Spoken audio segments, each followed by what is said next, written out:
আসসালামু আলাইকুম সুপ্রিয় শিক্ষার্থী, আশা করি তোমরা সবাই ভালো আছো।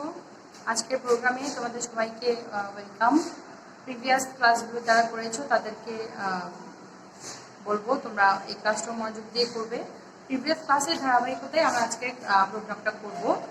তো যারা আজকে প্রোগ্রামিং ক্লাসটা প্রথম করছো তাদের আমি সাজেস্ট করবো যে প্রথম দুইটা ক্লাস তোমরা করো, তোমাদের অনেক কিছু বেসিক জ্ঞান অর্জন হবে এবং এই ক্লাস বুঝতে তোমাদের জন্য সুবিধা।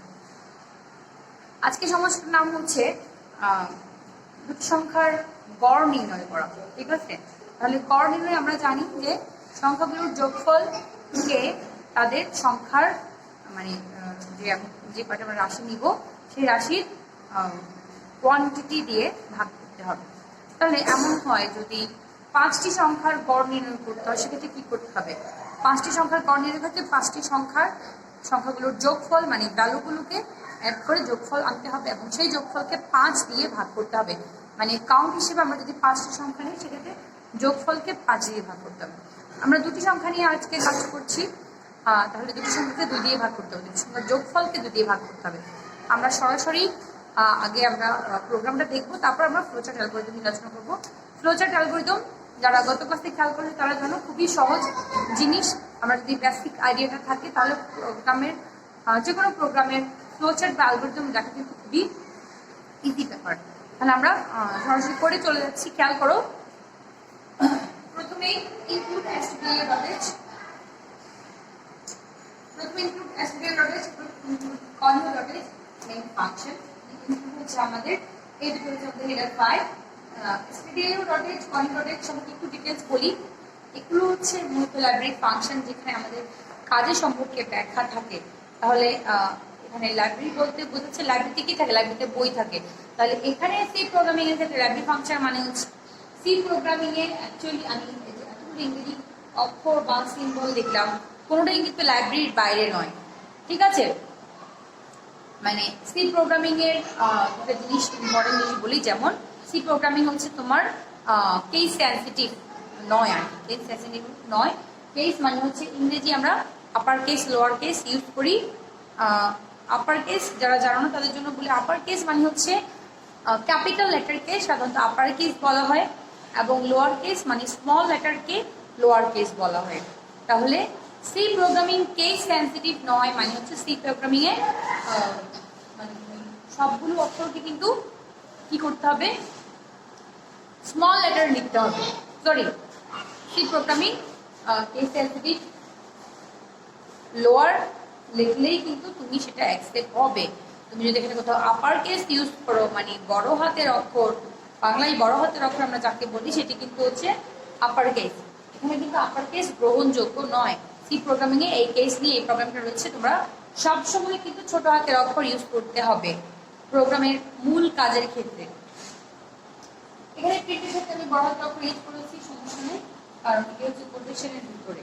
কোটেশনের ভিতরে আমি ইচ্ছা মতো লিখতে পারি, কোনো সমস্যা নেই। এখানে চাইলে তুমি তোমার নামও লিখতে পারো, তোমার ইচ্ছা মতো তুমি যেগুলো কিছু লিখতে পারো, শুধুমাত্র প্রিন্টের ফাংশনের ভিতরে। তাহলে স্মল লেটার আমি সবখানে ইউজ করেছি। এবং আরেকটি কথা যেটা বলতে চেয়েছি সেটি হচ্ছে সি প্রোগ্রামিং ক্ষেত্রে আমি কিন্তু ইচ্ছা মতো কোনো ফাংশন, ইচ্ছা মতো কোনো ভ্যারিয়েবল লিখতে পারবো না। শুধুমাত্র নামের ক্ষেত্রে স্বাধীনতা রয়েছে। সি প্রোগ্রামিং এ অ্যালাউড শব্দই আমি ব্যবহার করতে পারবো। সে অ্যালাউড শব্দগুলা হচ্ছে লাইব্রেরিতে লিপিবদ্ধ রয়েছে। লাইব্রেরিতে আছে এমন ফাংশন যেমন এটি প্রিন্ট এফ, এটি কিন্তু আমি বানাইনি, এটি সি প্রোগ্রামিং এ অনুমোদিত একটি ফাংশন। অনুমোদনহীন কোনো কিছুই সি প্রোগ্রামিং এ ব্যবহার করা যাবে না, যা ইচ্ছা তাই ব্যবহার করা যাবে না, সেটি অনুমোদিত হতে হবে।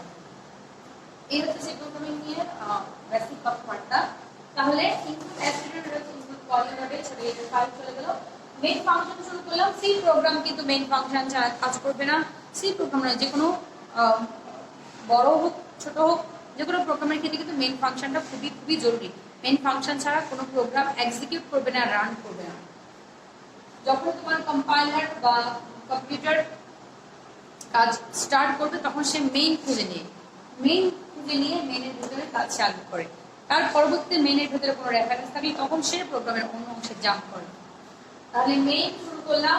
মেইন লেখার নিয়ম হচ্ছে এটা, মেইন শব্দটা লিখে ফালটাকে ক্লোজ করে সেকেন্ড ব্র্যাকেট শুরু করতে ফার্স্ট সেকেন্ড ব্র্যাকেটের ভেতরে তুমি ডেফিনিশন করে দিতে পারো। সেকেন্ড ব্র্যাকেটের মূল কাজ শুরু। ইন্টিজার এ বি দুটো ভ্যারিয়েবল নিলাম এ এবং বি নামে, এই দুটো ভ্যারিয়েবলে আমি ইনপুট প্রবেশ করাবো। ফ্লোট অ্যাভারেজ, এই অ্যাভারেজ যদিও একটা শব্দ, এখানে কিন্তু আমি অ্যাভারেজকে ভ্যারিয়েবল হিসেবে নিয়েছি যার ডাটা টাইপ হচ্ছে ফ্লোট। গত ক্লাসে আমি data type, format specifier, data টাইপের ডিটেলস এগুলো আলোচনা করেছি। তো সেক্ষেত্রে তোমরা জানো ফ্লোট মানে হচ্ছে ভগ্নাংশ ব্যবহার করা হলে যদি আমার ব্যবহৃত সংখ্যা বা ব্যবহৃত ভ্যালু যদি ভগ্নাংশের হয় সেক্ষেত্রে আমাকে ফ্লোট ব্যবহার করতে হবে। এই অ্যাভারেজটা কেন ব্যবহার করছি আমি পরবর্তী তোমাদেরকে বলছি। প্রিন্টএফ অ্যান্ড দ্য ভ্যালু, যেহেতু আমি দুটি সংখ্যার গড় নির্ণয় করছি সেক্ষেত্রে প্রথম কাজ হচ্ছে সংখ্যা দুটো আমাকে প্রবেশ ইনপুট হিসেবে প্রবেশ করানো।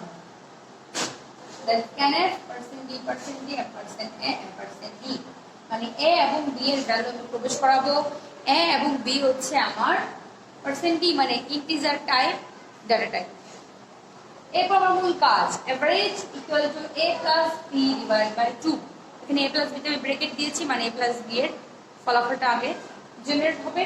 সেই ফলাফলকে 2 দিয়ে ভাগ করে যা আসবে, যে ভ্যালু আসবে সেটি গিয়ে এভারেজে জমা হবে। আবার বলছি এরকম ইকুয়াল টু, এই যে ইকুয়াল চিহ্ন যুক্ত যে কোনো রাশির ক্ষেত্রে বাম পাশের কাজ হয়ে সেটি ডানের ভ্যারিয়েবলে চলে আসবে। এখানে a একটি ভ্যারিয়েবল, b একটি ভ্যারিয়েবল, সেম এস এভারেজ একটি ভ্যারিয়েবল। ভ্যারিয়েবল নামকরণের ক্ষেত্রে কিছু নিয়ম কানুন রয়েছে, বইয়ে পড়ে ফেলবে। ভ্যারিয়েবল মানে হচ্ছে চলক, চলক ব্যবহারের নিয়ম বা চলক নামকরণের যে নিয়মাবলী সেগুলো করে নেবে।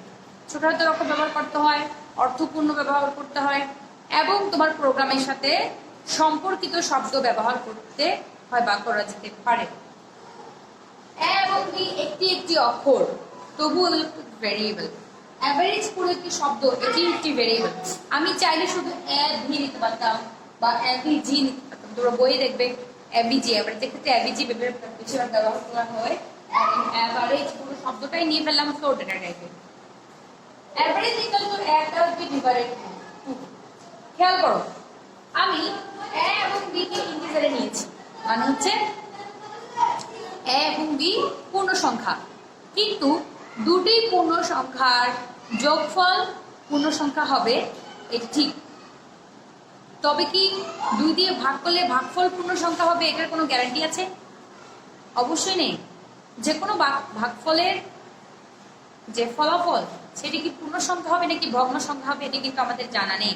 আর আমরা যদি স্ক্যানএফ নিয়েছি মানে হচ্ছে a এবং b এর মান পরিবর্তনশীল, তাহলে ইন্টিজার ডেটা টাইপের মধ্যে আমি জোড় সংখ্যাও নিতে পারি, চাইলে বেজোড় সংখ্যাও নিতে পারি। তাহলে সেক্ষেত্রে যখন জোড় সংখ্যার ক্ষেত্রে সাধারণত পূর্ণ সংখ্যার সম্ভাবনা থাকে, কিন্তু কি দিয়ে ভাগ করছি সেটি হচ্ছে মূল কথা। আমি যদি জোড় সংখ্যাকে জোড় সংখ্যা দিয়ে ভাগ করি সেক্ষেত্রে হয়তো পূর্ণ সংখ্যা আসতে পারে, কিন্তু যদি বেজোড় সংখ্যা হয়, আমার ইনপুট বেজোড় সংখ্যা হলে তখনও কিন্তু ভাগফল ভগ্নাংশ আসার সম্ভাবনা আছে। আবার যদি আমার যাকে ভাগ করবো মানে ভাজক, ভাজক যদি বেজোড় সংখ্যা হয় সেক্ষেত্রেও কিন্তু ভাগফলটি ভগ্নাংশ আসার সম্ভাবনা রয়েছে। তাহলে মূল কথা হচ্ছে আমার যে কোনো একটি ভাগ অঙ্কের ফলাফল ভগ্নাংশ আসার সম্ভাবনা থাকে, তাই আমি ভাগফল রাখার যে ভ্যারিয়েবল সেটিকে ফ্লোটে নিয়েছি। ওকে, float average equal to a plus b divided by 2 and last line হচ্ছে printf the result is percent f average। কারণ আমি ফলাফলটাকেই তো শো করবো, আমার অ্যাড দিয়ে এখানে কাজ নেই, আমার কাজ হচ্ছে ফলাফল দিয়ে। আমার যে গড় যে মান, গড়ের মানটি জমা রয়েছে কোথায়? অ্যাভারেজে। এই যে a plus b যোগ হবে, যোগ হয়ে 2 দিয়ে ভাগ হবে, ভাগ হয়ে যে ফলাফল সেটি গিয়ে অ্যাভারেজে স্টোর হবে। তাহলে আমি অ্যাভারেজকে শো করলেই কিন্তু আমার রেজাল্ট চলে আসছে। The result is percent F, percent by average. আচ্ছা, গত ক্লাসে আমি যে কথাটা বলিনি সেটি হচ্ছে আউটপুট রেজাল্ট লেখার সময় এখানে ফরম্যাট স্পেসিফাই ইউজ করতে হবে, কারণ আমি এখানে সরাসরি যদি দেখি রেজাল্ট ইজ এভারেজ, তাহলে কম্পিউটার কিন্তু এভারেজটাকে খুঁজে পাবে না। মানে এভারেজ জিনিসটা কি, এভারেজ হচ্ছে কি float type data type, float টাইপের একটি ডাটা যেটি আমি পার্সেন্ট এফ এর মাধ্যমে বুঝিয়ে দিচ্ছি। মানে এভারেজে যে ডাটাটা জমা হবে সেটি সে এখানে শো করবে, এভারেজটা পার্সেন্ট এফ এ শো করবে। এভাবে ক্যালকুলেটরের মাধ্যমে প্রোগ্রাম শেষ হবে। তাহলে আশা করি তোমরা এই প্রোগ্রামটা বুঝতে পেরেছো। আমি আবার একটু রিপিট করছি, খেয়াল করো। আমাদের প্রবলেমের নাম হচ্ছে দুটি সংখ্যা, ক্ষেত্রে দুটি জায়গায় তোমরা 3টি 4টি 5টিও নিতে পারো। সেক্ষেত্রে এখানে B C D E F ভ্যারিয়েবলের সংখ্যা বাড়বে। এখানে যে কাউন্ট ডাউন 3টি সংখ্যা হলে 3 দিয়ে ভাগ করতে হবে, 5টি সংখ্যা হলে 5 দিয়ে ভাগ করতে হবে। ওকে, আমি সমস্যা নাম বলেছি, 2টি 3টি বা 5টি সংখ্যা যাই হোক, সেই সংখ্যাগুলোর গড় নির্ণয়, অ্যাভারেজ ভ্যালু নির্ণয়। তাহলে গড়ের নিয়ম আমরা জানি, গড়ের ক্ষেত্রে রাশিগুলোর যোগফল ডিভাইড ভাগ রাশিগুলোর সংখ্যা। তাহলে ফ্লোট অ্যাভারেজ নিয়েছি কারণ ফলাফলটা ভগ্নাংশ আসার সম্ভাবনা আছে। প্রিন্টেড এন্ড দ্য ভ্যালু মানে সংখ্যা প্রবেশ করা, %, এরপর আসে অ্যাভারেজ, মানে মূল কাজ হচ্ছে এটি আমার প্রসেসিং হবে। এরপরে printed the result is percentage average. Okay, ফলাফল কি আসবে, ফলাফল শুনতে এই লাইনটি আসবে, enter the value, enter the value. তারপর আমি স্ক্যানের পার্সেন্টেজ দুটো প্রবেশ করলাম। সাপোজ 5 এবং 9 দুটি বিজোড় সংখ্যা নিলাম, তাহলে 5 এবং 9 কে যোগ করলে হয় 14, 14 কে যদি ভাগ করলে হবে 7। তারপরে এই লাইনটি আসবে, the result is equal to 7। ওকে, এই হচ্ছে আউটপুট।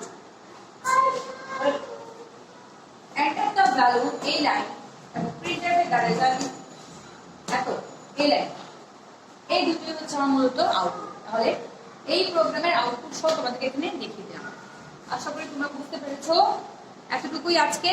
আমরা নেক্সট ক্লাসে অ্যালগরিদম এবং ফ্লোচার্টটা দেখবো। অ্যাকচুয়ালি একসাথে অনেক লম্বা ভিডিও করলে কি হয়, সেটি আপলোড করতে সমস্যা হয়ে যায়। এই জন্য আমি ক্লাসগুলোকে ছোট ছোট অংশে ভাগ করে নিচ্ছি। আমাদের অসংখ্য ধন্যবাদ। ক্লাসটা রিপিট করে দেখবে, any question any query ask করবে। আশা করি সবার কাছে আমার ফোন নাম্বার রয়েছে, ফেসবুক আইডি, হোয়াটসঅ্যাপ সবার কাছে রয়েছে, সবাই কন্ট্যাক্ট করবে। ওকে, ভালো থাকবে সবাই, ধন্যবাদ সবাইকে।